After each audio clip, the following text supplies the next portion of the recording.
እኛ ራሳችን በአገራችን ተጠያቂነትን እንዴት ነው የምናመጣው የሚለው ነገር ቁልፍ ጥያቄ ይመስለኛል። በራሳችን ነው መተማመን ያለብን እና እዚህ ላይ ምንድነው መቼ ነው ትራንዚሽናል ጀስቲስ ራሱ መኖር ያለበትና እንደዚህ አይነት ነገሮች ገለልተኛ በሆነ አካል ተጣርተው መዳኘት የሚገባቸው የሚለውን ጥያቄ ካየን እኔ አሁን ባለው ተጨባጭ ሁኔታ እንኳን የኢትዮጵያ መንግስት በአፍሪካ ህብረት ደረጃም የሚታይ ነገር መፍትሄ ያመጣል የሚል እምነት የለኝም። ትራንዚሽናል ጀስቲስም ኢትዮጵያ ውስጥ መካሄድ ያለበት በዚህ ወንጀል ዋና ተሳታፊ የሆነው መንግስት በስልጣን ላይ ባለበት ሁኔታ ነው የሚል እምነት የለኝም። እሱ ከስልጣን ተወግዶ በአንድ አይነት የሽግግር ሂደት ተተክቶ ነው የትራንዚሽናል ጀስቲሱ የዛ አዲስ የሽግግር ሂደት አካል ሆኖ ነው መሰራት ያለበት የሚል እምነት ነው ያለኝ እንጂ በምንም ተአምር ይሄ መንግስት ሆም ብሎ በድንገት አይደለም በአጋጣሚ አይደለም ሆም ብሎ ለአንድ ጊዜ አይደለም በተደጋጋሚ ይሄን ወንጀል የፈጸመ አካል በስልጣን ላይ ባለበት ሁኔታ እውነተኛ የሆነ ትራንዚሽናል ጀስቲስ ይመጣል የሚል እምነት የለኝ እና ሪሊ በራሳችን ትግል መተማመን ያለብን ይመስለኛል። እና አንዱ ችግር ለምሳሌ የፕሪቶሪያ ስምምነት ላይ እኮ በጣም የታየው ድክመት ከትራንዚሽናል ጀስቲስ ጋር የተያያዘ ነው፣ ከተጠያቂነት ጋር የተያያዘ ነው። ብዙ ነገሮች በጎላ ሁኔታ ትኩረት አግኝተው የተጠያቂነት ጉዳይ ግን በአንድ አንቀጽ በጣም በተልፈሰፈሰ ሁኔታ እንዲቀመጥ ነው የተደረገው። በአፈጻጸሙ ሂደትም ቦታ ተሰጥቶት በሁለቱም ተፋላሚ ወገኖች ትኩረት ሲያገኝ አላየንም። እውነቱን ለመናገር ለዛ የኢትዮጵያ መንግስት ብቻ ሳይሆን ቲፒኤልኤፍ ወይም ደግሞ የትግራይ ጊዜያዊ መንግስትም የራሱ ተጠያቂነት አለበት ብዬ አምናለሁ። ሪሊ በቂ ትኩረት ሰጥቶታል። በስምምነቱ ወቅትም ከስምምነቱም በኋላ ይሄ ጉዳይ አጀንዳ ሆኖ እንዲቀጥል በዛ ጦርነት ወቅት የተሰሩ ወንጀሎች በፍጹም ወንጀሉን የፈጸሙ አካላት ከተጠያቂነት ማምለጥ እንደሌለባቸው ትልቅ ትኩረት ተሰጥቶ ሲሰራ ያየን አይደለም። እንደውም ከፕሪቶሪያው ስምምነት በፊት በተለያዩ መድረኮች ትኩረት አግኝቶ ጉዳዩ ይነሳ ነበር። ከፕሪቶሪያው ስምምነት በኋላ ግን በጣም የደበዘዘበት ሁኔታ ነው ያለው እና ወደፊትም ድርድር የሚያደርጉ የፖለቲካ ኃይሎች ወደፊትም ከመንግስት ጋር ካሉ ሪሊ የተጠያቂነት ጉዳይ ዋና ጉዳይ ተደርጎ የድርድር ነጥብ መሆን አለበት። እንዲህ በዋዛ የሚታይ መሆን የለበትም። በሚሊዮን የሚቆጠር ህዝብ እያለቀ ለዚህ ሁሉ አመት በሚሊዮን የሚቆጠር ህዝብ እየተፈናቀለ እየተሰደደ ተጠያቂነት አለመኖሩ ነው ዛሬም ተመሳሳይ ነገር መንግስት እንዲፈጽም የልብ ያገኘው ነገ ከነገ ወዲያ የሚቀጥልበት። በምንም ተአምር ዓለም አቀፉ ህብረተሰብም አሁን በያዘው መልኩ የሚቀጥል ከሆነ እኔ ተጨባጭ የሆነ መፍትሄ የሚመጣ አይመስለኝም። እና እኛም ደግሞ ዋናው ትኩረታችን ተጠያቂነትን ዓለም አቀፉ ህብረተሰብ እንዲያመጣልን መሆን የለበትም። እኔ ዋናው ትኩረታችን መሆን ያለበት ትግል አድርገን ይሄ በስልጣን ላይ ያለ መንግስት ወደፊት በራሱ በኢትዮጵያም ህግም ቢሆን ተጠያቂ የሚሆንበትን ሁኔታ እንዴት ነው የምናመጣው የሚለው ላይ ማተኮር ያለብን ይመስለኛል። የዳያስፖራው ሮል ምን ሊሆን ይችላል እዚህ ላይ ተጠያቂነትን በማምጣት ለሁላችን ኮመን የሆነ? እሱን አሁን ከተጠያቂነቱ ብቻ አይደለም በአጠቃላይ ኢትዮጵያ ውስጥ ያለው ችግር እንቅልፍ የሚነሳ ችግር ነው። ሪሊ አሁን ዝም ብለን ተጠያቂነት ብንል ያ ይሄን ሁሉ ወንጀል በዋናነት የፈጸመው መንግስት በስልጣን ላይ እስካለ ድረስ የትም የምንደርስ አይመስለኝም። ስለዚህ ሪሊ ከዛም በላይ የሆኑ አንገብጋቢ ቅድሚያ ሊሰጣቸው የሚገባቸው ችግሮችም አሉ ኢትዮጵያ ውስጥ። እንዴት ነው ከእንዲህ አይነቱ ስርዓት አገሪቱንና ህዝቡን የምንገላገለው የሚል ትልቅ አጀንዳ አለ እውነቱን ለመናገር። እሱን ተከትሎ ነው የተጠያቂነት ጉዳይ ልባዊ የሆነ የተጠያቂነት ጉዳይ ሊመጣ የሚችለው። ስለዚህ ዲያስፖራው ምንም ጥርጥር የለውም አሁን በኢትዮጵያ ጉዳይ ላይ ነቅቶ መስራት አለበት። መስራት ብቻ አይደለም ደግሞ ይሄ ከተበታተነና ከተለያየ አቀራረብ ወጥቶ በጋራ የሁሉም ህዝብ ወኪሎች በጋራ ተጽዕኖ መፍጠር የሚችሉበት ሁኔታ መፈጠር አለበት እና ጉዳዩ ወይም ደግሞ ኢሹ የተጠያቂነት ጉዳይ ብቻ ሊሆን አይችልም። ኢትዮጵያ አሁን ባለችበት ሁኔታ ራሱ እንደ አገርና እንደ ህዝብ የህልውና አደጋ ውስጥ ነች። በመፍረስና ባለመፍረስ ጫፍ ላይ ነው ያለችው። ስለዚህ ከዛ የመዳንና ያለመዳን ትልቅ ጥያቄ አለ እና ያን መዳንን ተከትሎ ነው ትራንዚሽናል ጀስቲስ ትርጉም ባለው ሁኔታ ኢትዮጵያ ውስጥ ሊመጣ የሚችለው እና በዛ ደረጃ ጉዳዩን አስፍተን ማየት ያለብን ይመስለኛል። ኦኬ፣ እዚህ ላይ ሁላችሁ ማስተያየት ብትሰጡበት አጠር አድርጋችሁ። ለምሳሌ አሁን የኮሚሽኑ የተናገሩት አሉ ኤክስቴንድ እንዲደረግላቸው ጠይቀዋል። 6 ኮንግረስማኖቹም ዩኤስ እዚህ ላይ ኢምፓክት እንዲኖረው ይሄ ኢንቨስቲጌሽኑ እንዲቀጥል እንዲራዘም አድርገዋል። እና ይህ እንዲሆን የኤሊቱ ግሩፕ ምክንያቱም አሁን የፖለቲካ ዲፍረንስስ ሊኖረን ይችላል በኦሮሞ፣ በአማራ፣ በትግራይ ወይም በሌሎቹም ብሔር ብሔረሰቦች ኮመን የሆነ ነገር ግን አለን። አንድ ኃይል፣ አንድ መንግስት ወይም አንድ አገዛዝ በሁላችን ላይ ምንም ዲስክሪሚኔት ሳያደርግ እየጨፈጨፈን ነው፣ ንጹሃን ደማቸው እየፈሰሰ ነው እና የነዚህ ንጹሃን ደም መፍሰስ ለእያንዳንዳችን ተጠያቂነት ያደርገናል። መንግስት ብቻ አይደለም ዝም ማለታችን እና ይሄ ኤሊቱ መጫወት ያለበት ሚና አሁን ምንድን ነው? ተጠያቂነትን ለማምጣት ኤክስቴንድ እንዲደረግ ኮሚሽኑ የጠየቀው ጊዜው እንዲራዘምለት እና ፍትህ ጀስቲስ ሰርቭ እንዲያደርግ ተጠያቂነት መጣ ማለት ያለውን መንግስትም እድሜ ያሳጥረዋል እና የኤሊቱ ኢምፓክት ምንድን ነው እዚህ ላይ ማድረግ ያለበት? ዲፈረንሱን አቁሞ እንዴት ነው ይህንን ነገር ሰርቶ ፍትህ ለተጓደለባቸው እንዲመጣ የሚያደርገው? እና ሄኑዬ ካንተ ልጀምር አጠር አድርገህ፣ ከዛ ሉላዬ፣ አቶ ልደቱ ፈቃደኛ ከሆንክ ዶክተር ሆኖ ካንተ ልጀምር። እንግዲህ ስለ የዳያስፖራ ሚናና ተጠያቂነት ነው ጥያቄውና በአጭሩ እንደሚመስለኝ የወደፊት እጣ ፋንታ የዛ ሀገር እጣ ፋንታ ወዴት ወይ ደግሞ የሚቀጥለው ምዕራፍ ምን ይመስላል፣ እንዴት መሆን ያለበት የሚል ይመስለኛል በሌላ አነጋገር እና እዛ ላይ ትንሽ ኮንሰንትሬት አድርጌ ማውራት እፈልጋለሁ። አንደኛ ይሄ ተጠያቂነት ወይ ደግሞ አካውንታብሊቲ የምንለው ራሱ እስካሁን ድረስ ሳይሳካ ምኑም ሳይታወቅ መነሻውና መድረሻው ሳይታወቅ እዚህ ደረጃ የተደረሰበት ዋናው ምክንያት እዛ ሀገር ውስጥ የሚታገሉ በቡድንም ይሁን በግለሰብም ይሁን ይገባኛል የፖለቲካ ጥያቄ አለን የሚሉ የተለያዩ ቡድኖች ወይ ደግሞ የፖለቲካል ኮሚኒቲዎች ግልጽ የሆነ የሚታገሉለትን ዓላማ በይፋ እዛ ሀገር ውስጥ ታይቶ ተመርምሮ በሚገባ መንገድ ሰትል የማድረግ ያለውን የፖለቲካል ዲስፒዩት ሰትል ለማድረግ በሚያስቸግር መልኩ ወይ ደግሞ በሚያስቸግር ደረጃ ላይ መድረሱ ነው። ይህንን በግልጽ ምሳሌ ኦሮሞ ስለሆንኩ በኦሮሞ ፐርስፔክቲቭ ማንሳት እችላለሁ። የሌሎች ቡድንም መጥቀስ እችላለሁ።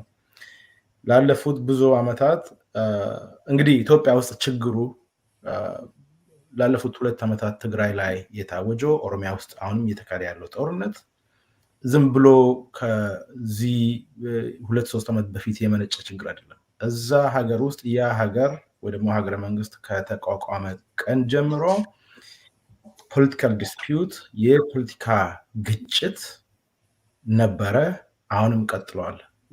በአብይ መንግስት ጊዜ የታየው ችግር የተፈጸመው ወንጀል መነሻ አለው እና ያን መነሻ አድርገን መነሳት እና መነጋገር መቻል አለብን። በኦሮሞ ፐርስፔክቲቭ የኦሮሞ ህዝብ ላለፉት ብዙ ዓመታት ተደራጅቶ አንድ የፖለቲካ ቡድን ስር አትሊስት በአይዲዮሎጂ ደረጃ ሰብስክራይብ አድርጎ ሲንቀሳቀስ እዚህ ጋር ደርሰዋል።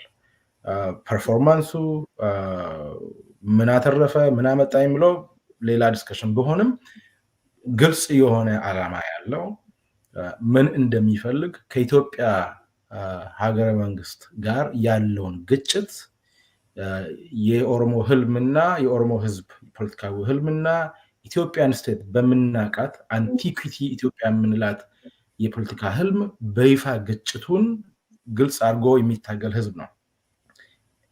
የትግራይ ክልልም አሉላ መናገር ይችላል። በጣም ግልጽና ግልጽ የሆነ የህዝብ ትግል አለ እዛ ሀገር ውስጥ። አሁን ላነሳሽው ጥያቄ የዳያስፖራው ሚና ወይ ደግሞ የኤሊቶች ሚና የኢትዮጵያ ፖለቲካ የኤሊቶች ፖለቲካ ስለሆነ ሚናቸው ምንድነው የሚለውን መልስ ለመመለስ ከኢትዮጵያ ጋር እየታገሉ ያሉት ቡድኖች ምን አይነት ደረጃ ላይ ነው ያሉት? ለምንድነው የሚታገሉት? ዓላማቸውስ ምንድነው? አሁን እኮ ነጭና ጥቁር አይደለም ይሄ ትግል ይሄ ሀገሪቷ ውስጥ እየተከሰተ ያለው ብዙ ግሬ ኤሪያ ያለው ማን ከማን ጋር እንደሚታገል ማን ማንን እንደሚታገል ግልጽ መሆን በማይችልበት ደረጃ ላይ ነው ያለ ነው እና ይሄኛው ግልጽ ሳይሆን ለምሳሌ የኦሮሞን ለመጥቀስ ትንሽ ሙከራ አድርጌያለሁ። የኦሮሞ እዚህ ላይ ያስቸግራል ብዬ አላስብም። ለምን ግልጽ የሆነ የፖለቲካ ዲማንድ አለ እዛ ሀገር ውስጥ የህዝቡ ፍራግመንቴሽን የተለያዩ የፖለቲካል ቡድን ፍራግመንቴሽን እንዳለ ሆኖ ኦሮሞ ህዝብ ምን ይፈልጋል ለምንድን ነው የሚታገለው ይባል የሚመለሱ 1 2 3 አይተሞች አሉ። አሁን እኔን የሚያሳስበኝ አቶ ልደቱም እዚህ ላይ አንስቶ ሜቢ እኛን ኢንፎርም እንዲያደርግና የአንቺ ተመልካቾችን ኢንፎርም እንዲያደርግ የሚፈልገው በትግራይ ጦርነት ውስጥ ሲሳተፍ የነበረው አንድ ቡድን ከአማራ ክልል ፋኖም በዩ ወይ አማራ ሚሊሻም በዩ የራሱ ጀስቲፋይብል ይሁን አንጀስቲፋይብል ይሁን whatever demand ይዞ ሲንቀሳቀስ ሲሳተፍ የነበረው ከአብይ ጋር እጅና ጓንት ሆኖ ሲሳተፍ የነበረው ዛሬ ላይ ከአብይ ጋር ኃይለኛ ጠላትነትን አውጆ ከብልጽግና መንግስት ጋር ኃይለኛ ትግሎችን ታያለሽ። ትናንት ወንድማማችነት ወይ ደግሞ አላያንስ ሶሊዳሪቲ የነበራቸው ዛሬ ላይ ግን ከፍተኛ የአኒሞሲቲ በተሞላበት ትግል ታያለሽ። አሁን ምንድነው የሚፈልገው? ሶሊዳሪቲ ወይ ደግሞ ተጠያቂነት እንዲመጣ ሰዎች ህልማቸውን የግድ ዩኒፎርም ባይሆንም ተመሳሳይ ባይሆንም የሚመሳሰልበት ቦታ ላይ አላይን ያደርጋሉ። አሁን ወለጋ ውስጥ 3 ቀን በፊት ንጹሃን ዜጎች 40 ኦሮሞዎች ወደ ለክሶ ሲጓዙ የነበሩት ከአውቶቡስ ተወስዶ ሲረሸኑ ታያለሽ። በፋኖ በዩ ወይ የአማራ ህዝብን ትግል በሚመራው ታጥቆ በሚመራ ቡድን በዩ አሁን ማን ነው ማንን የሚታገለው? እንዴት ተጠያቂነትን አንድ ላይ መጠየቅ ትችላለሽ? ከፋኖ ጋር ፋኖን አሁን እንደምሳሌ ያነሳውበት ፋኖን እንታገላለን እንጂ ከፋኖ ጋር ማንቆሞ ብልጽግና መንግስትን ይታገላል። እንዴት ይታስባል ይሄ ነገር? ሁሉም የአማራ ህዝብ ፋኖ ነው ወይ ፋኖ ይሄ ነው ወይ አይደለም ማለት ሳይሆን መቀናጀትን ካመጣሽው ተቀናጅቶ ፍትህን መጠየቅ ተጠያቂነትን መጠየቅ የሚቀጥለው ምዕራፍ እናውራ ከተባለ አንደኛ እኮ ጠላትነት መቆም አለበት። እዚህ ጋር መጥቶ በፋኖ ስም በአማራ ስም እያረደኝ ራሴን ነው የሚከላከለው እንጂ ወይ ህዝቤን ነው የምንከላከለው እንጂ እንዴት በጣም ኖቶሪየስ የሆነ ቡድን ጋር ይሄ የሚመጣው ችግሩ ግልጽ ዓላማ አለመኖሩ። ይህ አማራ ህዝብ ከዚህ በፊትም ብያለሁ ነው የአማራ ህዝብ እዛ ሀገር ውስጥ የፖለቲካ ጥያቄ የለውም የፖለቲካ ችግር የለውም አንልም ማለት አንችልም። የአማራ ህዝብ ከሌላ ሀገር የመጣ ህዝብ አይደለም። የዛ ሀገር ወደሱ እንቀጥላለን። የሚቀጥለው ምንገባ ወደሱ ይሆናል። ኦኬ ይሄ ግልጽ ባልሆነበት ይሄኛው ጥያቄ ስለ አካውንታቢሊቲ ተጠያቂነት አንድ ላይ ተቀናጅቶ ተስማምቶ ተነጋግሮ መጠየቅ ይከብዳል ባይነኝ። አንድ ምሳሌ ሰጥቼ እዚህ ጋር አቆማለሁ። ዛሬ ላይ የኢትዮጵያ መንግስት ወይ ደግሞ የብልጽግና መንግስት ተጠያቂነትን እየጠየቁ ያሉት በአማራ ሳይድ ብንመለከት ከዚህ ከዳያስፖራ ከዲሲ ሄዶ የትግራይ ጦርነት ውስጥ የተሳተፉ ብርጌድ ምናምን ብርጌድ የምልክ ብርጌድ በማለት የመሩት ሰዎች ነው ዛሬ ደግሞ መጥቶ ብልጽግናን ተጠያቂነት ፑሽ እያደረጉ ያሉት። እንዴት የጦርነት ውስጥ ተሳታፊ መልሶ ተጠያቂነት እነኚህ ነገሮች ክሊር ሳይሆኑ ሳይጠሩ ወደሚቀጥለው ራሱ በቡድን በግሩፕ ኮሌክቲቭ የሆነ ሁሉንም የሚያሳትፍ የተጠያቂነት ፕሮሰስ ሊመጣ አይችልም። በጭራሽ ታይቶ የማይታወቅ ነገር አድርጌ ነው የማስበው እና ይሄ ነው ለማሰብ የሚያስቸግረኝ። በጣም ለማሰብ የሚያስቸግረኝ ነገር ይሄ ነው። አሉላ ጊዜ ለመቆጠብ ያላጠራ የዶክተር ሄኖክ ነጥቦች ይገባኛል፣ እረዳዋለሁ። ያነሳቸው ነጥቦች በየደረጃውም በየፈርጁም ነገሮቹም ለማየት ያስችላል የሚል ነገር አለ። መጀመሪያ እያደረግነው ያለ ትግል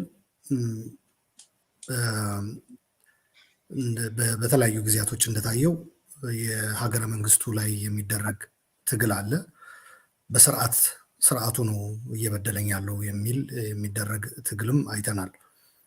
ከዚህ አንጻር የኦሮሞ ትግል ለዘመናት የነበረ እንዲሁም የትግራይ ከዚህ አንጻር በቀላሉ ዲፋይን ለማድረግ ብዙም የሚከብድ ነገር እኔም አላይም። ነገር ግን ይሄ ለማድረግ ራሱ አሁን ትብብርም ለመፍጠር በዚህ ረገድ ግልጽ የሆነ ነገር ማስቀመጡ አንድ ነገር ሆኖ ግን ደረጃው የሚደረገው ትግል ደረጃ ከስርዓት ጋር ነው ወይስ ሀገረ መንግስቱን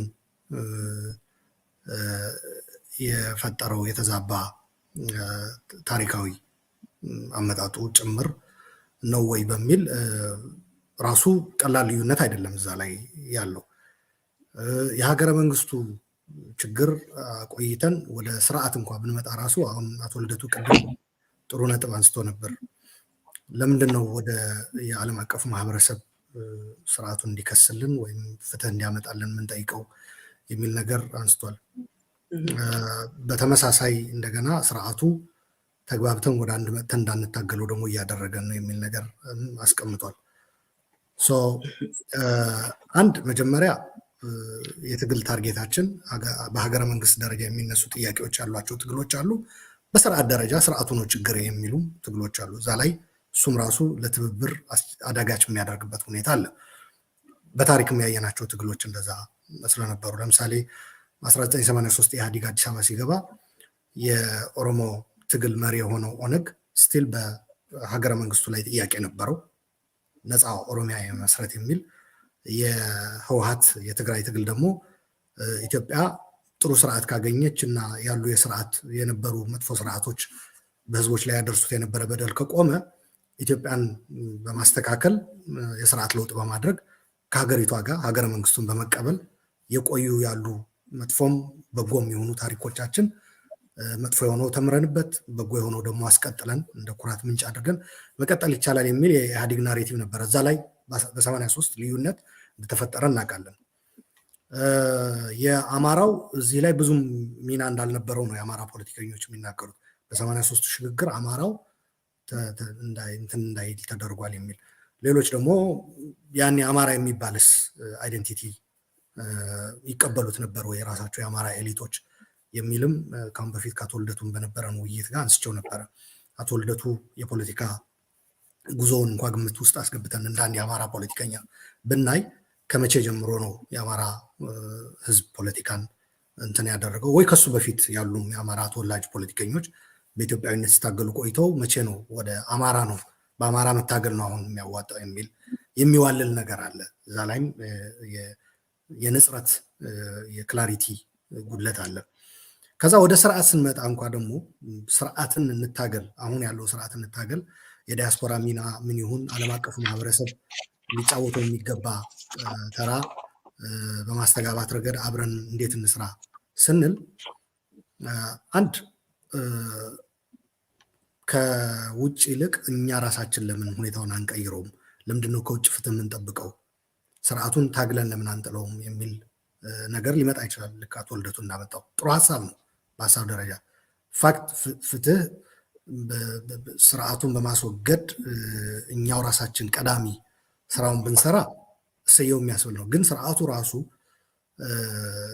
አብረን መታገል አለመቻላችን ስርዓቱ እንኳ በኩራት ነግሮናል።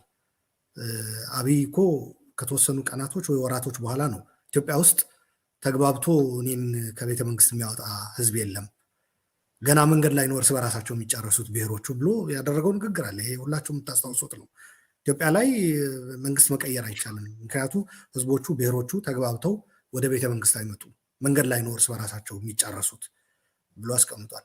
በዚህ ደረጃም ስርዓቱ አፌዞብናል እንደማንችል ማለት ነው።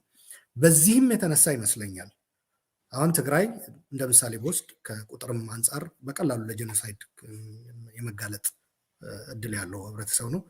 እዛ ያሉት ስርዓቱን ታግለው ከትግራይ ህዝብ ጎን ተሰልፈው የሚሰሩ ኃይሎች በሌሉበት ሁኔታ፣ በዛ ላይ ደግሞ በቁጥርም ዲስአድቫንቴጅ በሆነበት የዓለም አቀፉ ማህበረሰብ ነው ቅድሚያ የሚመጣለት አፒል ለማድረግ ከዓለም አቀፉ ማህበረሰብ ጋር መስራት። ላለፉት 3 ዓመታት የሰራ ነው ብዙዎችም በአድናቆት የሚያዩት የዲፕሎማሲ ስራ እንደ ትግራይ አማራጭም ስላጣን የሰራ ነው ስራ ነው። የኛ የስርዓት የመለወጥ ትግልም አይደለም የነበረ፣ ራሳችን እንደ ህዝብ እንድንቀጥል የምናደርገው ትግል ነበረ። ጄኖሳይዳል ወር ነበር በትግራይ ህዝብ ላይ የታወጀው። ስለዚህ በዚህ ረገድ እንኳን በህልውና ረገድ እንኳን ከጎን የሚሰለፍ ስታጣ ይቅርና ወደ ቤተ መንግስት ለማማተር ኦር ስርዓቱ ክፉ ነውና እንቀይረው ለማለት ለመተባበር ማለት ነው። ልጠፋ ነውና ድረሱልኝ ብለህ ወይ ጠቅላላ በሩን የሚዘጋብህ ካሉ ደግሞ አቶ ልደቱንም በግልጽ ባለፈው የነገርኩት የማይደመጡበት ተው የትግራይ ህዝብ ይህ አይገባውም ተው የሚሉ ፖለቲከኞች ረጋ ብለው የሚያስቡ ሶሊዳሪቲ የሚያሳዩ ደግሞ የተለያየ ስም ተለጥፎባቸው ዋጋም የከፈሉበት ሁኔታ ነው የተፈጠረው።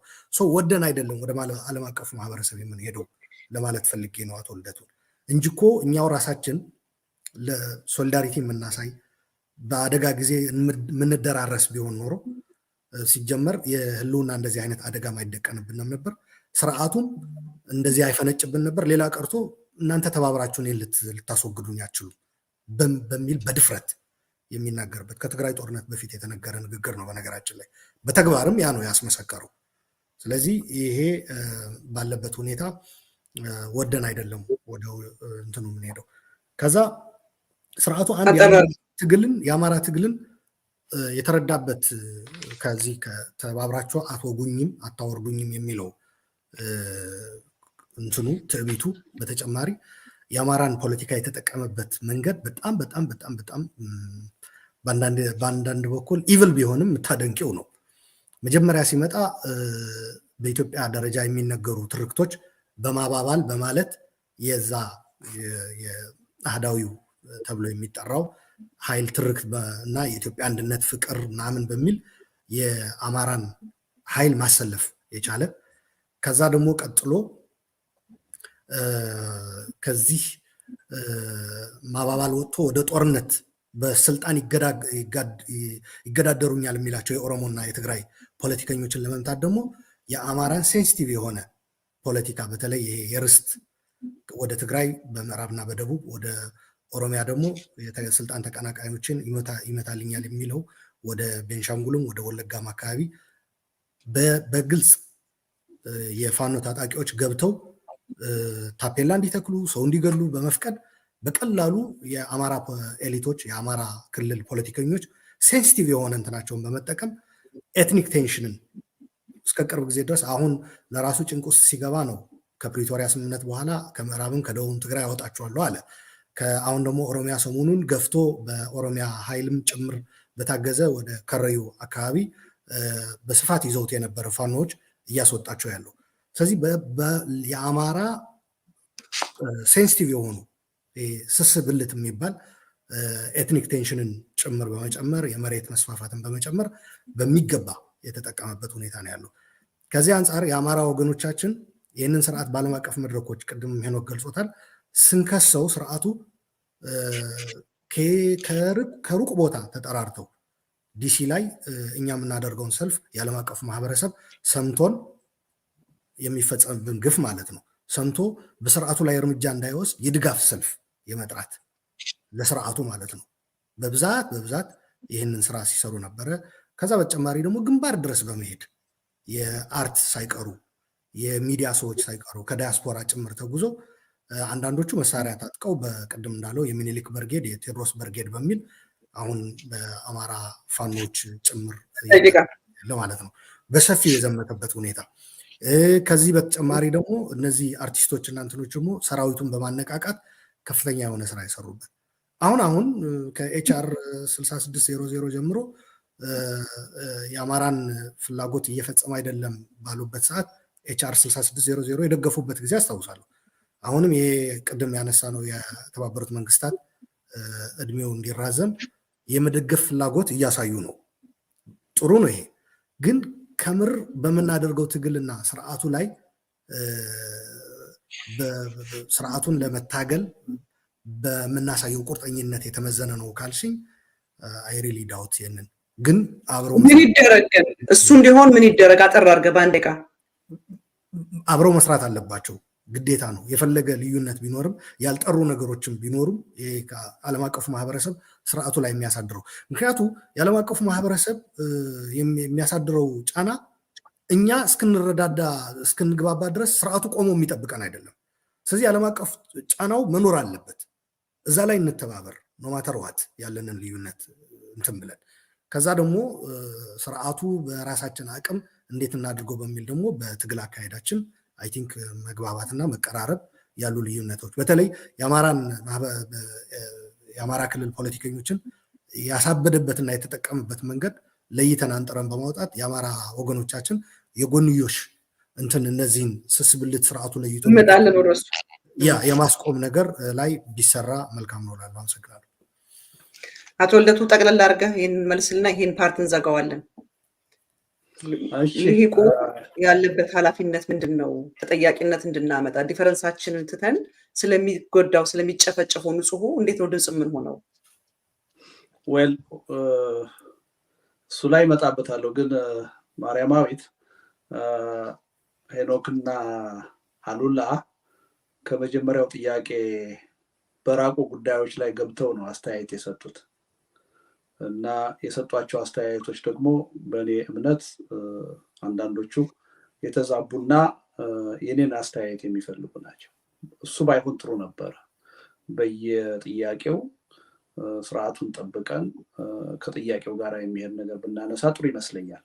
አሁን ቀጣይ ለምናደርገውም ውይይት ግን ከርዕሱ ከመጀመሪያው ጥያቄ ውጭ በመውጣት አንድ 3 ዋና ዋና ጉዳዮች አስተያየት ተሰጥተዋል።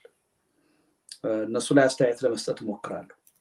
ግን እኔ እንደው በአጠቃላይ ውይይታችን ወቅቱን እና ህዝባችን ያለበትን ችግር የዋጀ እንዲሆን ትርጉም እንዲኖረው ከተፈለገ የበለጠ ማተኮር ያለብን በጋራ ጉዳያችን ይመስለኛል። በልዩነት ላይ ብዙ ዓመት ተከራከርን፣ ተወያየን። በመካከላችን ያለውን ችግር የበለጠ አከረር ነው እንጂ ያመጣነው መፍትሄ የለም። ዛሬም በልዩነት ጉዳይ ላይ የበለጠ ትኩረት መስጠት ፋይዳ ያለው አይመስለኝም። እኔ የትም አያደርሰንም። እውነቱን ለመናገር አሁን ኢትዮጵያ ውስጥ ባለንበት ሁኔታ ካሉን ልዩነቶች በላይ ያሉን የጋራ ችግሮች የበለጠ ይበዛሉ፣ የበለጡ ናቸው በብዙ ርቀት። አሁን ኢትዮጵያ ውስጥ ባለው ተጨባጭ ሁኔታ በስርዓቱ ችግር ውስጥ ያልገባ ህዝብ የለም። በአንጻራዊነት እንደየወቅቱ ያንዱ ከፍ የሌላው ዝቅ ሊል ይችላል። ግን አሁን ባለንበት ተጨባጭ ሁኔታ ሁሉም የኢትዮጵያ ህዝብ ችግር ውስጥ ነው። በህልውና ፈተና ላይ ነው። በመኖርና ባለመኖር ጥያቄ ላይ ነው። ከዚህ በላይ የጋራ ችግር ሊኖረን የሚችል አይመስለኝም እና ዋናው ትኩረታችን እዛ ላይ ቢሆን የችግርን ማበላለጥ ከጀመርን ተጠያቂነትን ማበላለጥ ከጀመርን ካለፉት የፖለቲካ ንትርኮቻችን የተሻለ ፋይዳ በዚህ ውይይት ማምጣት የምንችል አይመስለኝም። እኔ እሱን ጥንቃቄ ብናደርግ ጥሩ ይመስለኛል። ህዝባችን አሁን የሚፈልገው የእኛን ክርክር አይደለም።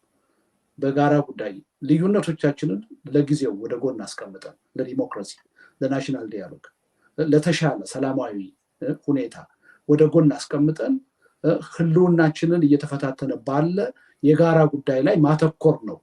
እኔ ጊዜውም ህዝቡም የሚጠይቀው ይህን ይመስለኛል። እሱ ላይ ብናተኮር ጥሩ ነው። ለምሳሌ አሁን የቀረበ ወንድሜ ሄኖክ ያቀረብከው ነገር አለ። ከኦሮሞ ህዝብ አንጻር ግልጽ የሆነ ተጨባጭ የሆነ የፖለቲካ ጥያቄ እንዳለ አቅርበሃል። እስማማለሁ። የኦሮሞ የፖለቲካ ኃይሎች ወይም የኦሮሞ ህዝብ አሁን አለኝ የሚለው የራሱ የፖለቲካ ጥያቄ አለው፣ በደንብ አርቲኩሌት ሊያደርገው የሚችል እስማማለሁ። የትግራይ ህዝብም እንዳለው አምናለሁ። በደንብ ተጨባጭ የሆኑ የዕለት ተዕለት ህይወቱን ጭምር የሚመለከቱ ፖለቲካዊ ጉዳዮች አሉት፣ ጥያቄዎች አሉት የትግራይ ህዝብ። ያን እጋራለሁ። በተመሳሳይ ሁኔታ የአማራ ህዝብ ተጨባጭ የሆኑ ህልውናው ህይወቱን የሚመለከቱ የፖለቲካ ጥያቄዎች አሉት። እንደምታውቁት አሁን ኢትዮጵያ ውስጥ በዋናነት በጦርነት ውስጥ ያለው አካባቢ የአማራ ክልል ነው፣ የአማራ ህዝብ ነው።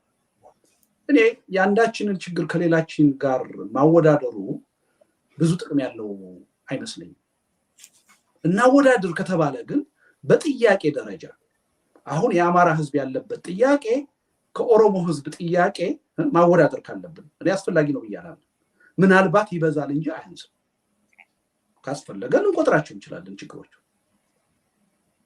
ስለዚህ እኔ ጥያቄን የማበላለጥ ጉዳይ ብዙም የትም የሚያደርሰን አይመስለኝም። የኢትዮጵያ ህዝብ እንደ ህዝብ ኢትዮጵያ እንደ አገር የህልውና አደጋ ላይ ናቸው።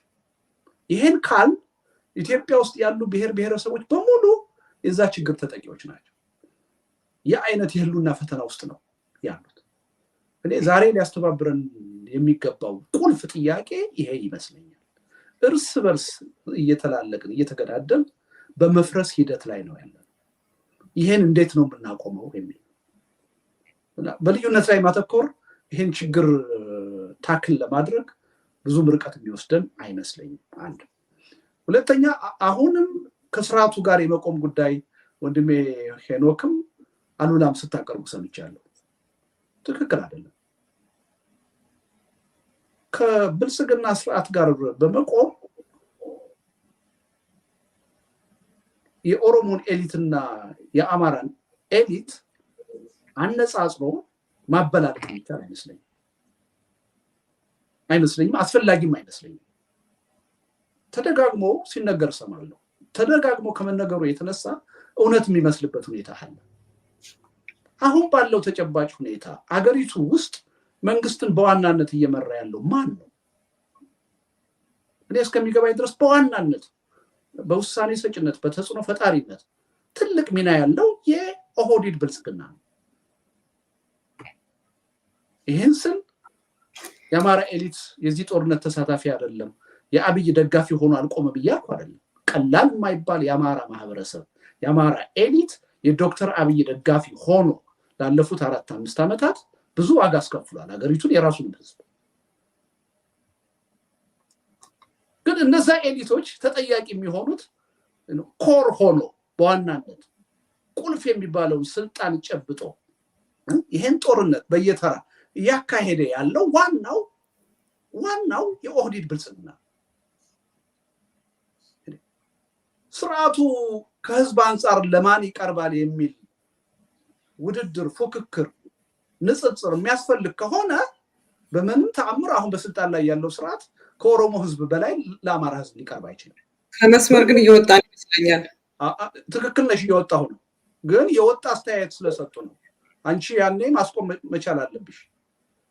ጉዳይ አስተያየት ከተሰጠ በኋላ ግን በዛ ጉዳይ ላይ ሚዛናዊ የሆነ ሀሳብ እንዲኖር ደግሞ እኔም የመስጠት መብት አለኝ። ቅድም ተናግሬያለሁ። ከርዕሱ ውጭ ነው። ትክክል ነው። እኔ አይደለሁም ያወጣሁት፣ እነሱ ናቸው ያወጡት። ስለዚህ ይሄን ጉዳይ በዚህ ማየት አለ። አሉላም በጣም በተለጠጠ ሁኔታ ነው አንዳችን ለሌላችን ተቆርቋሪ መሆን አለብን። ልክ ነው። ይሄ ችግር ግን የአንድ ብሔር ኤሊት ላይ ብቻ ያለ ችግር አይደለም። በ27 ዓመቱ ስርዓት አማራውና ኦሮሞው ከፍተኛ የሆነ የፖለቲካ ጥያቄ አለኝ ብሎ ጥያቄውን ሲያቀነቅን ሲታገል የትግራይ ኤሊቶች ምንድን ነበር ስትሉ የነበሩ? የት ላይ ነው የነበራችሁት? በተገቢ መንገድ ከዛ ህዝብ ጋር ቆማችኋል? አልቆማችሁም። የኦሮሞ ህዝብ ይሄ ስርዓት መጥቶ ጦርነት ሲያውጅበትና ሲጨፈጭፈው አዎ የአማራ ኤሊት የትግራይ ኤሊት የሚገባውን ያህል አልጮህም፣ ከጎናቸው አልቆመም። ስለዚህ እኛም ተጠያቂ ነን። በትግራይ ህዝብ ላይ ጦርነት ሲታወጅ የአማራ ኤሊት የኦሮሞ ኤሊት በበቂ ሁኔታ ከትግራይ ህዝብ ጋር አልቆመም። አንዴ ግን አቶ ልደቱ ላይ ይቅርታ አድርግልኝ ለእኔ ገብቶኝ እንዳልፍ፣ ምክንያቱም ይሄ የ27 ዓመቱ እኔ ፕሮግራም ባደረኩ ቁጥር ይመጣልና በኋላም ስሰማው ሰዎችም ወደ እኔ ያመጣሉና በ27 ዓመት የአማራና የኦሮሞ ህዝብ ጥያቄ ኑሮት የትግራይ ህዝብ ዝም ስላለ አሁን የትግራይ ህዝብ ሲጨፈጨፍ ኢኩቫለንስ ያደርገዋል ማለት ነው አላልኩም። እያልኩ ያለሁት ምንድን ነው? እየተነተንኩልሽ ያለሁት እኮ በዚህ ጉዳይ ላይ ተጠያቂዎቹ ሁላችንም ነን እያልኩ። ግን በ27 ዓመቱ በትግራይ ህዝብ ላይ የተደረገው አይነት ጭፍጨፋ በኦሮሞና በኦሮሞ ላይ ተደርጓል ወይ? ምን አልሽኝ? አሁን የተደረገው አይነት ጄኖሳይዳል ዋር ተደርጓል ወይ በዛ ዘመን? የግድ ጄኖሳይዳል መሆን የትግራይ ግልጽ ሆኖ እንድንሄድ ነው። ለምሳሌ ይሄ ኮንቨርሴሽን ወደ ሌላ ነገር እንዳይሄድ የትግራይ ህዝብስ ከአማራውና ከኦሮሞ ህዝብ የተለየ ተጠቃሚ ነበር ወይ በዛ ስርዓት? ለምን ወደዛ ትወስጂዋለሽ? ስለ ተጠቃሚነት አይደለም እያወራን ያለ ነው እኮ አሁን ማርያማዊት እያወራን ያለ ነው። አሉላ ያነሳው አንዳችን ስንጠቃ ለሌላችን መቆርቆር መቻል አለብን፣ ብሎ በዚህ ረገድ የአማራ ኤሊቶች የተለየ ድክመት እና ተጠያቂነት እንዳለባቸው አድርጎ ነው ያቀረበው። ወደ ውጭ ምን ሄድበት ምክንያት ነው ጨርስ። ይሄን ስህተት ነው እያልኩ ነው ያለሁት። ስህተት ነው ስል ደግሞ የአማራውን ኤሊት ከተጠያቂነት ከችግሩ ነፃ አድርጌ አይደለም እኔ እየተናገርኩ ያለሁት። እኛም ተጠያቂ ወደ ውጭ እንሄዳለን። የውጭ የዓለም አቀፍ ማህበረሰብ እያልኩ ያለሁት ምንድን ነው? ሌላው ሲጠቃ ዝም በማለት ረገድ ችግር ያለበት የአንድ ብሔር ኤሊት አይደለም፣ ሁላችንም ነን። ሁላችንም ያን ተጠያቂነት መውሰድ መቻል አለብን። ሁላችንም ከዛ ስህተታችን ተምረን ለወደፊቱ በጋራ መቆም አለብን። አሁን ማርያማዊት ያነሳሽው ጉዳይ አለ። እኔ ደጋግሜ ነው የምናገረው። በ27 ዓመቱ ስርዓት እነከሌ እንደዚህ አድርገዋልና አሁን እንደዚህ መደረግ የለበትም የሚሉትን ሰዎች በአደባባይ ወጥቼ ነው የገጠምኳቸው። ትክክል አይደላችሁም ነው ያልኩት። ለዛ ነው ከትግራይ ህዝብ ጋር አይቆምኩት። እሱን አሁን ለሊ ብትነግሪኝ ምንም ጥቅም የለውም። ለሚሰማው ነው። ለአንተማ አንተ የምትናገረውን ታውቃለህ። ለሚሰማው የተዛባ እናድርገው። አሁን እያልኩ ያለሁት ምንድን ነው? አብይንም ደግፎ ወይም የወቅቱን ስርዓቱን ደግፎ በመቆም ከህዝብ ጥያቄ መኖርና አለመኖርም ጋር ለሌላው ሲጠቃ ከመጮህና ካለመጮህም ጋር ያሉ ድክመቶች እንደ አገርና እንደ ህዝብ ያሉብን ድክመቶች ናቸው። አንዳችን ሌላችንን የችግሩ አካል ብቻ አድርገን መመጻደቅ አንችልም። ሁላችንም ይነስም ይብዛም የዚህ ችግር ሰለባ ነን። ለዛ ነው በየተራ ችግር ውስጥ እየገባን ያለ ነው። ስለዚህ የሚሻለው በዚህ ረገድ ሂሳብ ለማወራረድ መጣር አይደለም።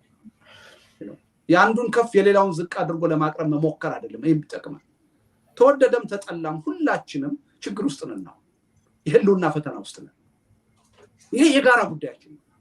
ለዚህ የጋራ ጉዳይ እንዴት አብረን እንቆም ነው ጥያቄ እንጂ ወደኋላ እየሄድን ሂሳብ እናወራረድ ካል ሪሊ በዚህ ውይይትም አይደለም በአገራዊ ደረጃ በሚካሄድ ናሽናል ዲያሎግ ፕሮሰስን ላንፈታው እንችላለን። ትክክል አይደለም። ቀድመን የሰራናቸው ትርክቶች ናቸው ለዚህ ሁሉ ጣጣ ያበቁ። አሁንም ተመሳሳይ የትርክት ስህተት እየሰራን መቀጠል አለብን ብዬ አላምንም። ስለዚህ አሁን በእኛ ደረጃ አትሊስት በእኛ ደረጃ ወደፊት የተሻለ ውጤት እንዲመጣ የተለየ ውጤት እንዲመጣ የምንፈልግ ከሆነ ኢትዮጵያ ውስጥ ለነበሩ ችግሮች ሁላችንም የየራሳችን ድርሻ አለን። ተጠያቂዎች ነን፣ ይነስም ይብዛ። መፍትሄ እንዲመጣ ደግሞ ሁላችንም መፍትሄ ማዋጣት እንችላለን። ሁላችንም የመፍትሄው አካል ነን ብለን ካልተነሳን ከሳሽና ተከሳሽ ሆነን ወቃሽና ተወቃሽ ሆነን የትም ልንደርስ አንችልም። ከዛ እንውጣ ነው እያልኩ ያለሁት። አይ ቲንክ አቶ ልደቱ ያልተረዳኝ ነገር ግን አለ። እዚህ ላይ አንዴ ቆይ፣ እዚህ ጋር ዶክተር ክላሪፋይ እንድታረጉት ክላሪፋይ አድርገው አቶ ልደቱ ሁለታችሁም የአብይን መንገድ ደግፋችሁ ቆማችኋል። አቶ ልደቱ ወደ መወቃቀስ ለመሄድ እና ያለፈው ዓመት እንደዚህ ነበረና በወቅቱ ያኔ ብንሰራ ኖሮ አሁን እንደዚህ አይሆን፣ ወደዛ አይደለም እየሄድኩ ያለሁት።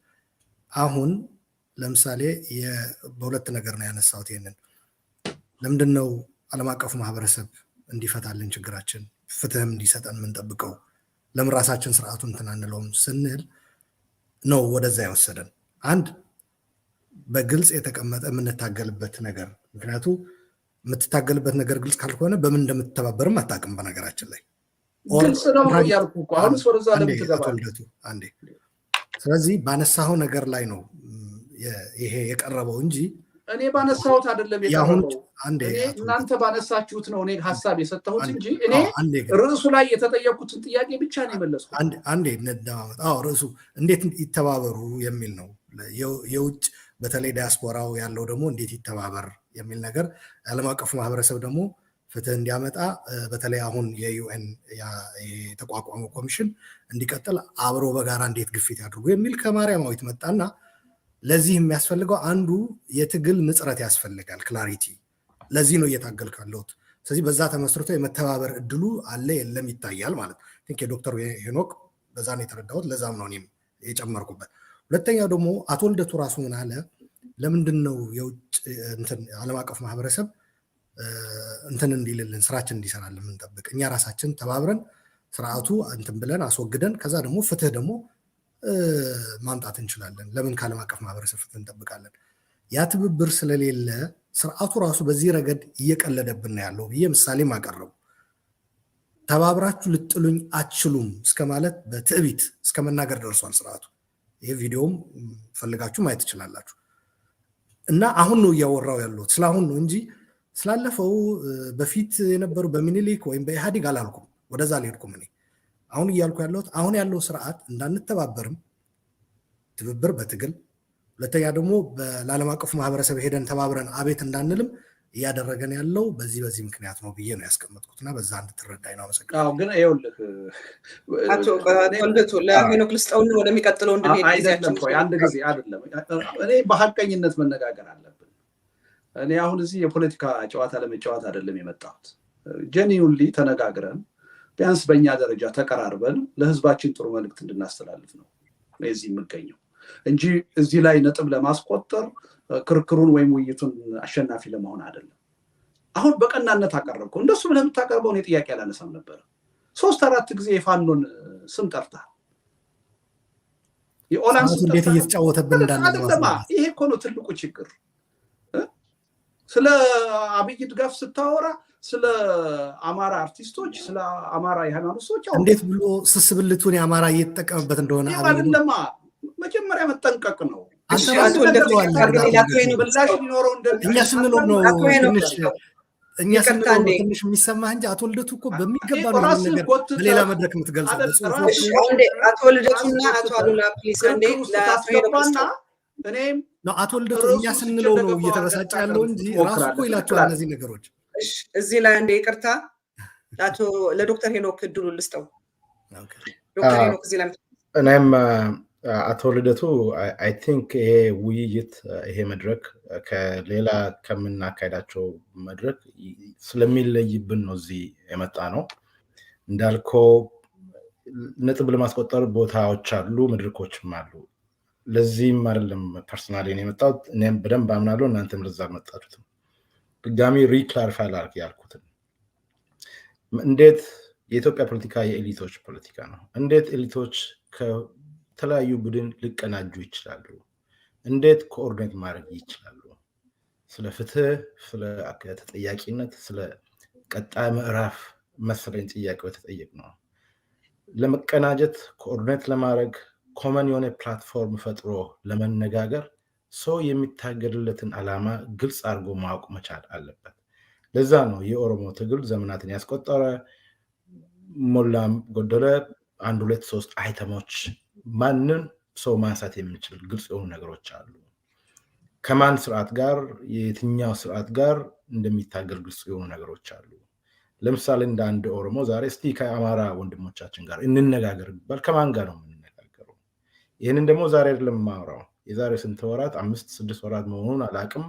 አማራ ክልል ውስጥ እንትን ሲነሳ ፕሮቴስት ሲነሳ ሬዚስታንስ ሲነሳ እየተሰደበን ጋላ እየተባለን ብዙ ነገር እየተባለን which is ትልቅ ኢሹ ባይሆንም እርግጠኛ ነኝ እኔ ከልብ የማምነው የአማራ ህዝብ መደመጥ ያለበት የፖለቲካ ጥያቄ ሊኖር ይችላል። እሱን እንፈልግ፣ እዛ ላይ እሱን ፈልገን እዛ ላይ እንነጋገር ብለን ስናወራ ነበር። አንተም ካንተ ጋር አሳየዋለሁ ክሊፕ አለኝ። የሚቀጥለው ጥያቄ እሱ ነበር። እናንተ እኮ ሀይድ እየሄዳችሁ ነው።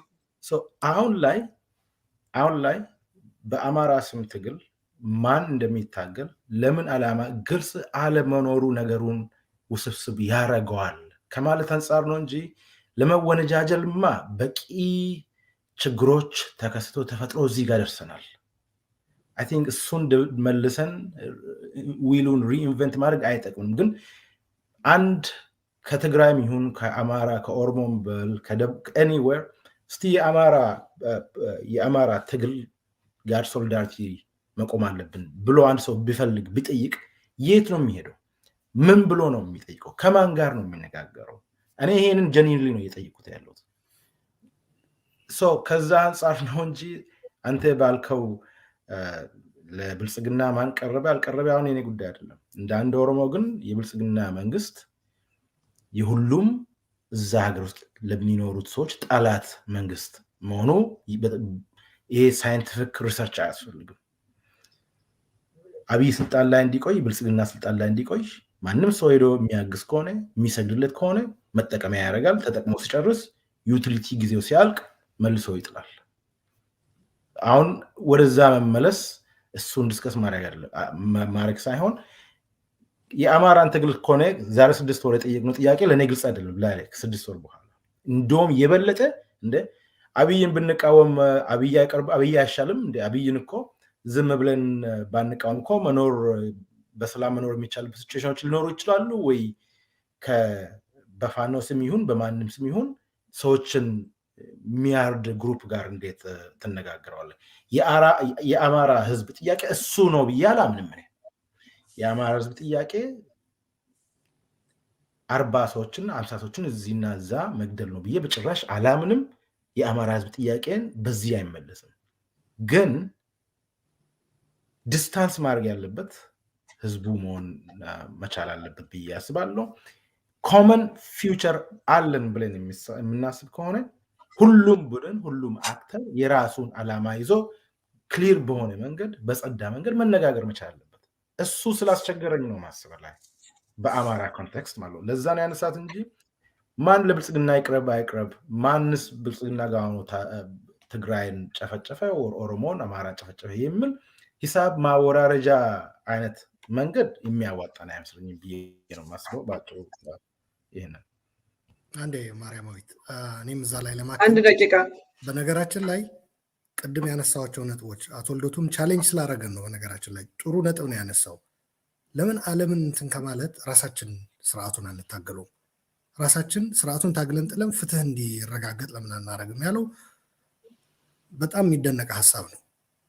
ኢንፋክት እኔ የማቀርባቸው ንግግሮች ሪፈረንስ ፈልግ ለዚህ ንግግሮች ማስረጃ ብትሉኝ ምርጥ ማስረጃ አድርጌ የማቀርበው የአቶ ልደቱ ጽሁፎችና ንግግሮች ናቸው።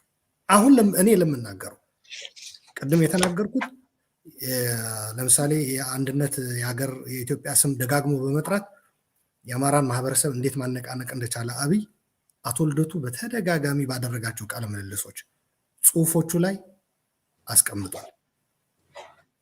ምርጥ የኔ ሪፈረንስ አቶ ልደቱ ራሱ ነው ለዚህ ለማደርጋቸው ንግግሮች ማለት ነው። ላደንቀው ወይም ልክበው ፈልጌ አይደለም፣ ቢካዝ ያስቀመጠው ነገር ትክክል ስለሆነ ነው። ከክላሪቲ አንጻር የአማራ ትግል ያለበት ዴፊሲት ከአቶ ልደቱ በላይ ደጋግሞ የተናገረ ሰው የለም። እንሄዳለን ወደሱ። አንዴ የጎንዮሽ መመታታት ለአማራ ህዝብ እንደማይጠቅመው ዋና አገሪቷን እያጠፋ ያለ ስርዓት ላይ ቢያተኩር እና ሶሊዳሪቲ ከሌሎች ጋር ቢያደርግ ከአቶ ልደቱ በላይ በንግግርም በጽሁፍም የገለጸ ሰው የለም ለኔ። ለምሳሌ ከአማራ ፖለቲከኞች ማለት ነው። ሌላው በውጭ ያሉ ዲያስፖራዎች የተጫወቱት ሚና በዚህ ጦርነት ከአማራ ፖለቲከኞችና ልሂቃን ማለት ነው ምን እንደነበረ ወደ ትግራይ አሁን እኮ የፌዴራል መንግስቱ ወደ አማራ ክልል የሌላ ክልልም የትግራይም አላስገባም። በቀላሉ መግባት ይቻል ነበር። ስርዓቱም ጠይቋል ደጋግሞ፣ አልሆነም። ለምንድን ነው ይሄንን ያልሆነው ብለን ካየን እንትናቸውን በመፈለግ በመኮርኮር የማስገባት እንትኑ ከረንሲው የለውም። አሁን የአማራን ልሂቅና ፖለቲከኛ ግን እንዴት አድርጎ እንደተጠቀመበት በትግራይ ጦርነት በኦሮሚያ አዋሳኝ አካባቢዎች እያዘመተ እንዴት አድርጎ እንደተጠቀመበት እኮ የሚታወቅ ተጨባጭ እንትን ነው። ስለዚህ ስርዓቱ ይሄ በማድረጉ ደግሞ ስርዓቱ በእርግጠኝነት ያረጋገጠው ነገር ምንድነው? ተግባብተን አንድ ላይ ሆነ እንዳንታገለው እንትን ብሏል። በትዕቢት ደረጃ እንኳ ያ ንግግር አድርጎልናል ነው ያልኩት። ስለዚህ ከትብብር አንጻር ነው ይሄንን እያዩ ያሉት አሁን ስላለው ችግራችን እንጂ አቶ ልደቱ እንዳለው ወደኋላ ተመልሰን እንትን ለማስቀመጥ አይደለም። ወይም አሁን ያለው ችግራችን ሳያሳስበን ቀርቶ አሁን እየሞትን አሁን ሀገር እየጠፋ እሱ ይቆይልን ብለን ያለፈ ተረት ተረት እያነሳን ለመጨቃጨቅ አይደለም፣ በዛም ነጥብ ለማስቆጠር አይደለም። ግን አሁን ያለው ችግራችን እንዳንፈታ ተባብረን እንዳንታገል ከሚያደርጉን ነገሮች ብለን ስናስቀምጥ አንዱ ትልቁ ሪፈረንሴ አቶ ልደቱ ነው ለኔ በየጊዜው ያደረጋቸው ንግግሮችና ጽሁፎቹ። ሁለተኛ እንደገና አቶ ልደቱ ሾላ በድፍን በሚል ፖለቲካ ያምናል ብዬ አላስብም። አሁን ያለው ችግራችን ለመታገል እንዳንታገል አብረን እንድጓዝ የሚያደርጉን ነገሮች አይነሱ አይልም ብዬ አስባለሁ። ከኛ የተሻለ የፖለቲካ ልምድ አለው። ሾላ በድፍን ምን አይነት ጉዳት እንዳለው በሚገባ ያውቃል። ስለዚህ ከዚህ አንጻር ነው እየተናገርን ያለ ነው እንጂ ነጥብ ለማስቆጠር ምናምን አይደለም። በተለያዩ ጊዜዎች ሌላ መድረኮች ላይ እሱ የሚላቸው ንግግሮች ነው አሁን እኔ እየደገምኩ ያለሁት። እኔ ስላቸው ምናልባት ቅር የሚያሰኙት ከሆነ ምንም ማድረግ አልችልም። አይ ቲንክ የሆነ ሚስ ያደረገውን መሰለ እኔ ያላስቆምኳችሁ ምክንያት የራሳችን የውጭ ኃይሎች የውጭ ተጠያቂነት ከውጭ ለምን እንጠብቃለን ራሳችንን የሚለውን እየመለሳችሁ እንደነበረ ስለገባኝ ነው። እና there is something እንትን ያለው ወደሚቀጥለው ጥያቄ እንሄድ። አቶ ልደቱ አም ሶሪ ድል ሰጥ አልችልም መመለስ ካለብን ለዚህ ጊዜያችን እየሄደ ስለሆነ ወደሚቀጥለው ጥያቄያችን ፕላን የነበረው የአሁን የአማራውን እና አርስታችን ላይ ያለው በአማራ በኦሮሞና በትግራይ መካከል ያለው ቅራኔ መርገብ አለበት የሚል ነው። እና ይህንን ለምን አልን? ኢትዮጵያ የብሔር ብሔረሰቦች ሀገር ናት እንጂ የኦሮሞ የአማራና የትግሬ ብቻ ሀገር አይደለችም። ግን ለምንድን ነው የነዚህ ሶስቱ ቅራኔዎች መርገብ ያለበት ወደሚለው አርስት እንድንገባ ነበር። ግን እናንተ ቶሎ ቀድማችሁ ገባችሁብኝ። የዛሬ 6 ወር ዶክተር ሄኖክ በኩሽ ሚዲያ ላይ በጣም የሚገርም ንግግር አደረገ እና ያንን ንግግር አክቹሊ ለኔ ላከልኝ አቶ ልደቱ ነበር እና በጣም ነው የተደነኩት። ብዙ ጊዜ ነው የሰማሁት፣ ደጋግሜ ልኬዋለሁ። ዶክተር ሄኖክ የተናገረውን አይነት ንግግር ደግሞ አቶ ልደቱ በቅርቡ ሞረሽ በሚል ጽሁፉ ሞር በተብራራ መንገድ የአማራውን ትግል ወይም ምድራችን ላይ ያለውን የእርስ በርስ ጦርነትን አርግቦ አንድ እርምጃ የአማራውን ትግል ወደፊት የሚያመጣ አይነት ቆንጆ ጽሁፍ ጽፏል። አቶ ልደቱ ብቻ ሳይሆን በቅርቡ አምባሳደር ፍስሐን በእኛ ሚዲያ ላይ ጠርቻቸው ደሴም አይነት ነገር ተናግሯል። እና ከሁሉም ብሔሮች ወይም ከሁሉም ፖለቲካ ኃይሎች አንድ አይነት ነገር ነው እየተባለ ያለው እና በሱ የምንነጋገረው። አንድ ክሊፑን እንየው። የዛሬ 6 ወር በኩሽ ሚዲያ ላይ ዶክተር ሄኖክ የተናገረውን ከዛ የአቶ ልደቱ የጻፋቸውን እሱንም አንድ ላይ አድርገን እንነጋገራለን።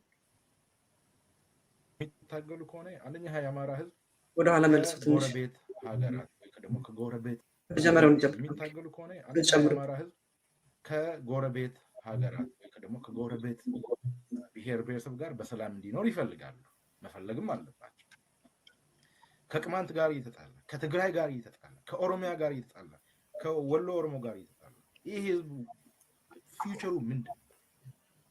የወደፊት እጣ ፋንታው ምንድን ነው? የዚህ ህዝብ ሳንድዊች ሆኖ from generation to generation እንደ ሳንድዊች ሆኖ በጦርነት እንዲኖር ነው ወይ? ይሄ የአማራ መሪዎች ይሄንን መጠየቅ አለባቸው።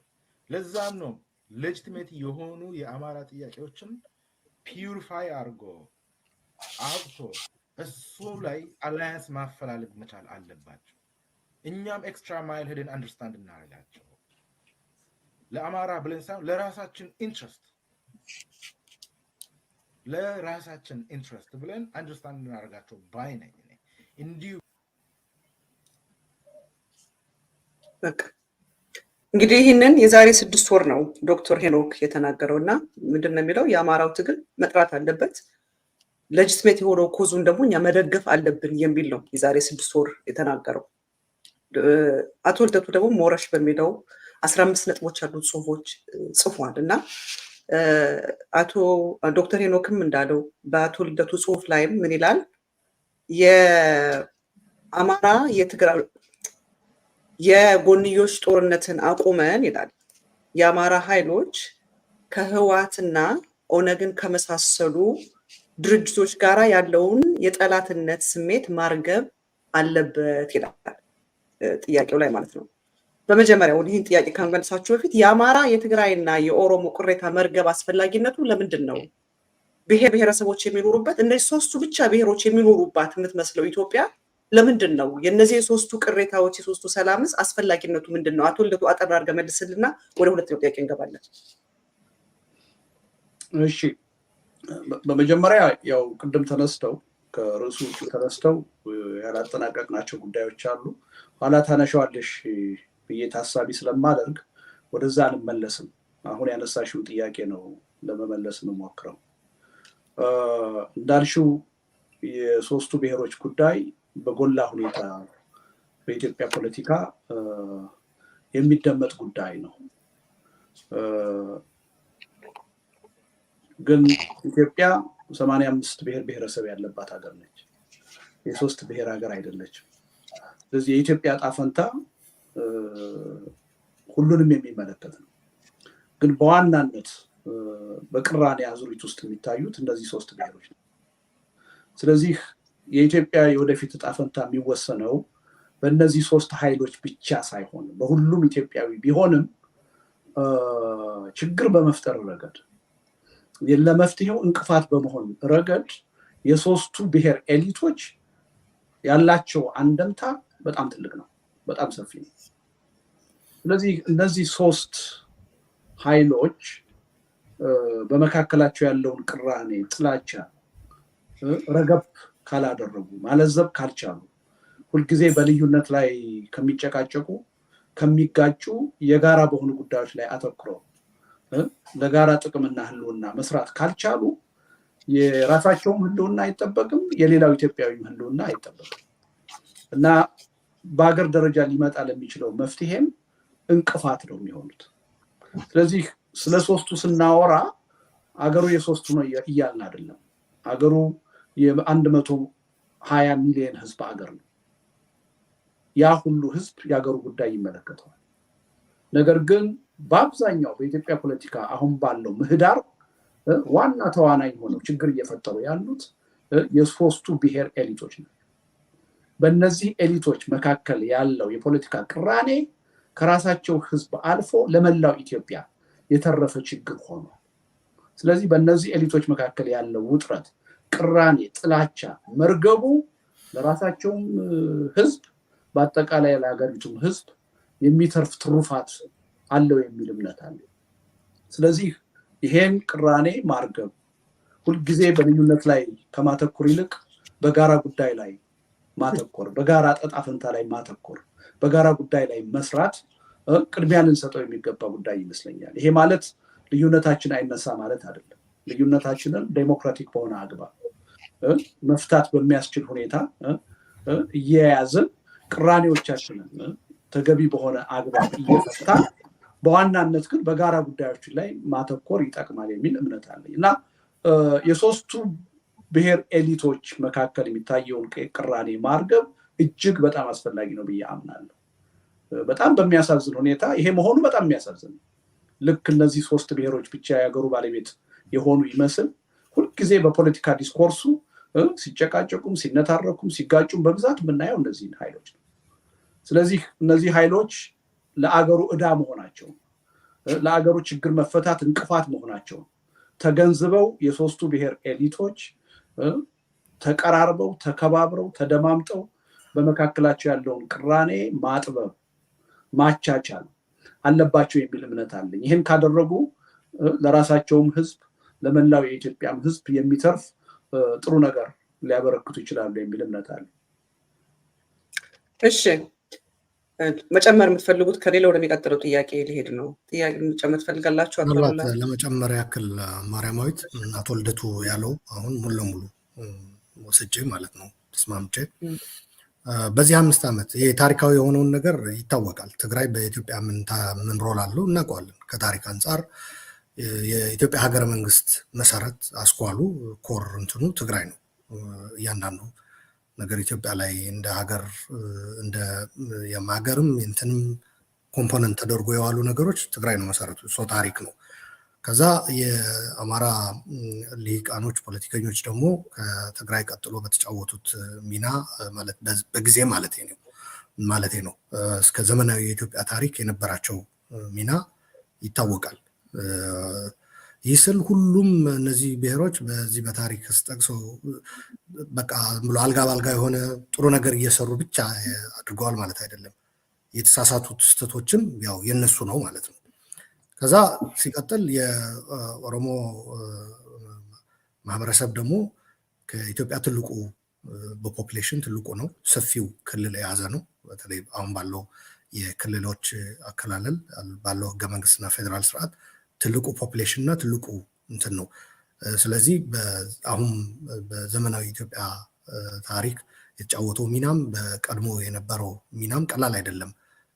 የኢትዮጵያ ታሪክ ተብሎ በትግራይና በአማራ የሚነሱ ነገሮች እንኳን የኦሮሞ ተወላጅ ኢትዮጵያን በማጽናት ረገድ ኢትዮጵያን ከውጭ ወራሪ በመመከት ረገድ እስከነ አለን የሚሉት ጥያቄና በደል ማለት ነው ደርሶብናል የሚሉት በደል እንዳለ ሆኖ በኢትዮጵያ ሀገረ መንግስት ግንባታ የተጫወቱት ሚና ቀላል አይደለም። ኦሮሞን የሚያክል ሰፊ ህዝብ የኢትዮጵያ ፐሪፈሪ ማድረግ አይቻልም። ዳር ሊሆን አይችልም። በጂኦግራፊ ማቀማመጡ መሀል ነው፣ ዋና ከተማው ጭምር ይዞ ማለት ነው። ስለዚህ የኦሮሞ ሚና እዚህ ላይ ምን ጥያቄ ነው። ግን አሁን ባለው በ5 ዓመት ራሱ ብናይ የእነዚህ 3ቱ ብሔሮች አሁን ያለው ስርዓት እንኳን ራሱ የተጠቀመበት መንገድ ምን ያክል እንደሆነ እናያለን። አንድ ያ አሁን ያለው ስርዓት በኦህዴድ በኩል መጥቶ የኦሮሞ ወጣቶች ትግል ጫንቃ ላይ ሆኖ ወደ ስልጣን የመጣ ነው። ስለዚህ ኦሮሞ እዚህ ላይ እንትን ማለቱ ማንሳቱ ምንም ጥያቄ እንትን የሚለው አይደለም። ይሄ ስርዓት የአማራ ማህበረሰብ የዘመናት ከኢትዮጵያ አንድነት ጋር ተያይዞ የሚነሳ ንግግሮች በሚገባ ማስተር አድርጎ መጥቶ የተጠቀመም ስርዓት ነው። በዚህ ረገድ የአማራን ህዝብ ሞቢላይዝ የማድረግ በተለይ የከተሜው የሚባለውና ዳያስፖራው በከፍተኛ ደረጃ ድጋፍ ያገኘ ስርዓት ነው። በትግራይ ደግሞ መጀመሪያ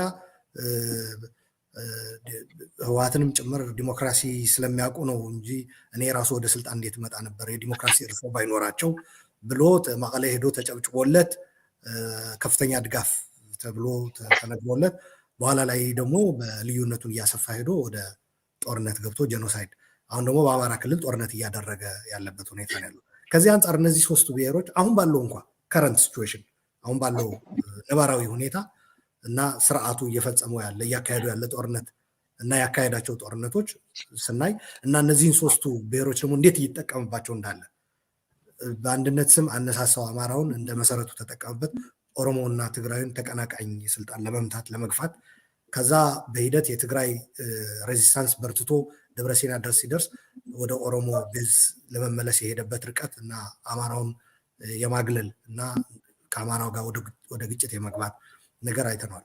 እኔ በግልጽ ልንገርሽ የስርዓቱ መሪ የፈለግኩት ቦታ ላይ የአማራ ፋኖ ማስፈር ይችላሉ ያለ ስርዓት መሆኑ አንርሳ።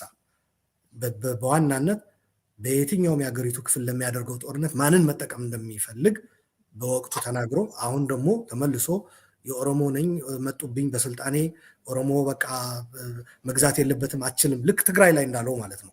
አማራዎች ላይ እንደዛ እያለ በአማራ ላይ አነሳስቶ ኢቭን በተወሰነ ደረጃ ይቃወሙት የነበሩ አንዳንድ የኦሮሞ ተወላጆች ራሱ እንዴ ለካ ከአብይ ጋር አይደለም ጸቡ ማለት የአንዳንድ ያልተገራ የአማራ ሊቃና ሚዲያዎቻቸው በተለይ የሚያደርጉት ንግግር ተከትለው የድጋፍ አይነት የሚመስል ችግሮቹ የመቃወም ነገር አሁን ባለው ሁኔታ እንኳ እነዚህ ብሔሮች ተዋናይነት ቀላል የሚባል አይደለም። ይሄ ግምት ውስጥ ማስገባት እንጂ ሀገሪቱ የዚህ 3 ብሔሮች አይደለችም። አቶ ልደቱም እንደገለጸው በቁጥርም የ120 ሚሊዮን ህዝብ እንጂ የነዚህ 3ቱ ብሔሮች ብዛት ተደምሮ ብቻ አይደለም የሚወክላት። ዶክተር ሄኖክ የምትጨምረው ካለ አጠር አድርገን ወደሚቀጥለው ጥያቄ። እሺ እንግዲህ ዶክተር ሄኖክን በንግግሩ ላይ ዛሬ 6 ወር በፊት እንደሰማ ነው፣ አቶ ልደቱን በጽሁፍ ላይ እንደሰማ ነው። ሁለተኛ ቅድም የጠየኳችኋለን የአማራውን ትግል ከሌሎቹ የሀገሪቱ የፖለቲካ ኃይሎች ጋር ማስተባበርና የጎንዮችን ትግል ማቆም አስፈላጊ ነው ይላል። እንዲሁም ከህወሓትና ኦነግን ከመሳሰሉ ድርጅቶች ጋር ያለውን የጠላትነት ስሜት ማርገብ አስፈላጊ ነው። ይህ የሚደረገው እንዴት ነው? አሁን አታድርግ አይደረግ ይሁን እንላለን። ይሄንን ግን ኢምፕሊመንት የምናደርገው ምድር ላይ ልናወርደው የምንችለው እንዴት ነው? ባለው ነባራዊ የእርስ በርስ ጥላቻ አንዱ ብሔር ለአንዱ ብሔር ያለው ጥላቻ ይህንን ተግባራዊ ልናደርገው የምንችለው እንዴት ነው? ይህንን ከዶክተር ሄኖክ ልጀምር። ይቻላል ወይ? በመጀመሪያ ይቻላል ወይ? ከተቻለስ እንዴት ነው ሊቻል የሚችለው? የሚቻል ይመስለኛል። ቀላል አይሆንም፣ ወይ ደግሞ ዎክ ኢን ዘ ፓርክ አይሆንም። ይቻላል ብዬ አስባለሁ። በእኔ አመለካከት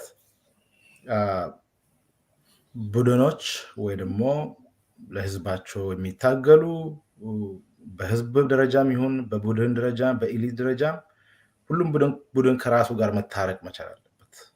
የሚታገልበትን ስርዓትና የሚታገልለትን ህዝብ ሰብሰብ አድርጎ ከራሱ ጋር ታርቆ እንዴት እንደሚታገል በጣም ክሊር የሆነ ቅርጽ አስይዞ ሲመጣ መነጋገር ይቻላል። ልዩነቶችን በልዩነት ተይዞ አንድ ላይ መቀናጀት መተባበር የሚቻሉባቸው ነገሮች ላይ ይቻላል። እንዴት ነው ይሄ ሞር አምቢሽየስ ሊመስሉ ይችላል። ግን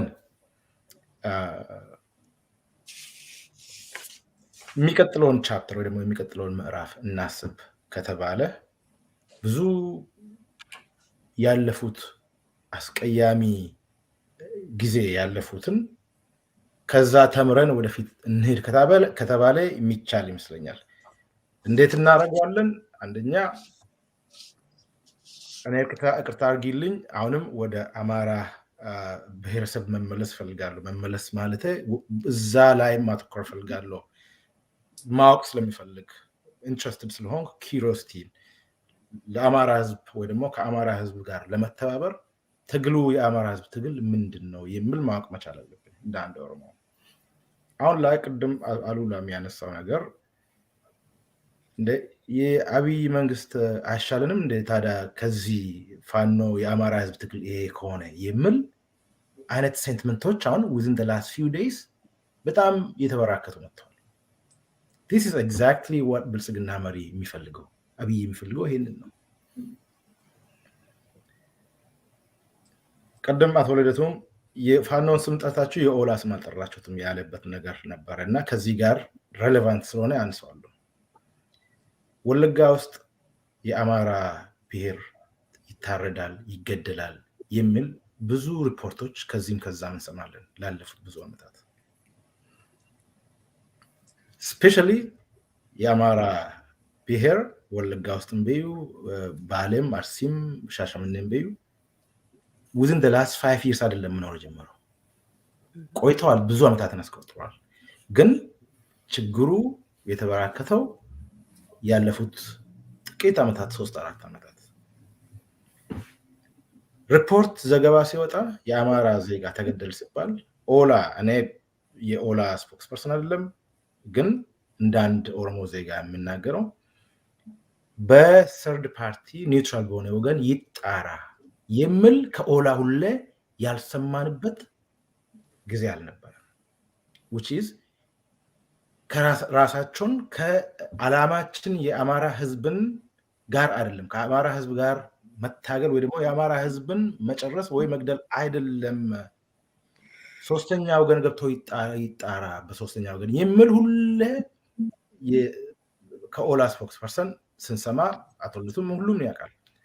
በፋኖ በኩል በይፋ በግልጽ ቪዲዮዎች የታዩት ኦሮሞ የሆነ ኢቨን ከብልጽግና ወታደሮች እንኳን ኦሮሞ የሆኑት እየተጠሩ እጃቸውን አንሱ እየተባሉ ነበር የሚገደሉት 2-3 ቀን በፊት።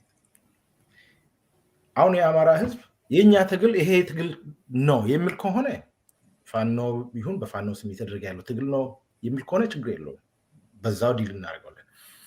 የመቀናጀቱ የጎንዮሽን ጦርነት አቶ ልደቱ ያነሳው መቅረት አለበት፣ ዲኤስክሌት መደረግ አለበት ያለው ግሩፕ ወይ ደግሞ ቡድኖች የሚታገሉትን ዓላማና ማንን እየታገሉ እንደሆነ ግልጽ ሲያደርጉ አንድ ስቴፕ ወደፊት ሄደናል ብዬ አስባለሁ። አሁን እሱ በሌለበት ማንን እንደሚወክል ባልታወቀበት አሁን ከኦሮሞ ህዝብ ጋር እንዴት እንነጋገር ከተባለ ከአፋው ጋር ወይ ደግሞ ኦኤፍሲ ጋር መነጋገር ትችላለሽ፣ ኦነግ ጋር መነጋገር ይቻላል። አይ የዚህ ሀገር ፖለቲካ በሰላም አይቻልም ብሎ እየታገለ ያለው ቡድን ጋር መነጋገር ይቻላል። ግልጽ ፖለቲካል ማኒፌስቶ ይዞ መቅረብ ይቻላል።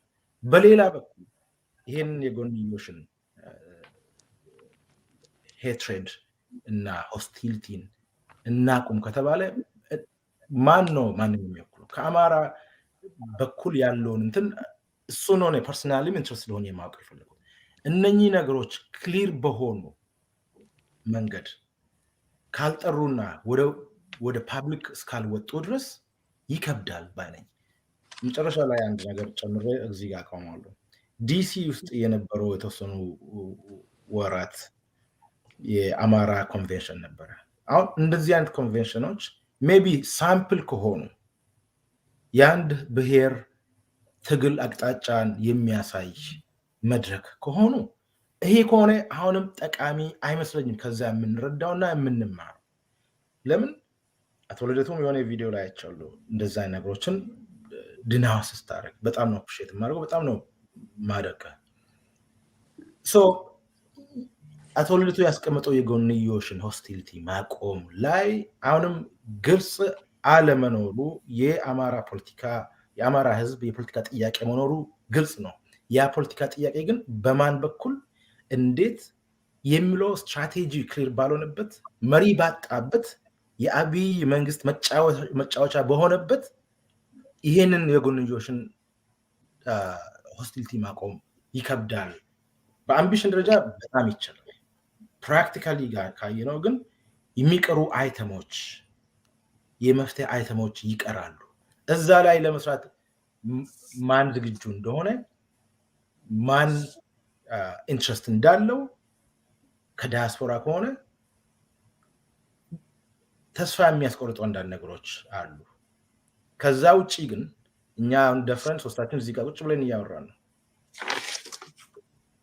ብዙ የአማራ ኤሊቶች የሚባሉት ኢንዲቪጁዋሎች ጋር ቁጭ ብሎ መነጋገር የሚቻልበት ሲቹዌሽኖች ይፈጠራሉ አሉ ወይ? ደፍሮ ወደ ውጭ መጥቶ መነጋገር ያንቺ ሚዲያ ላይ መጥቶ የአማራን ህዝብ ፖዚሽን ግሩፕ ወይ ደግሞ ሶሳይታል ፖዚሽን ማስቀመጥ የሚቻልበት ኢንዲቪጁዋሎች አሉ ወይ? ሁለዚህ የምናገኘው እኮ አቶ ልደቱ ነው። እነኚህ ነው ትንሽ ኮንፊውዥን እየፈጠሩብኝ ያሉት በእኔ በኩል።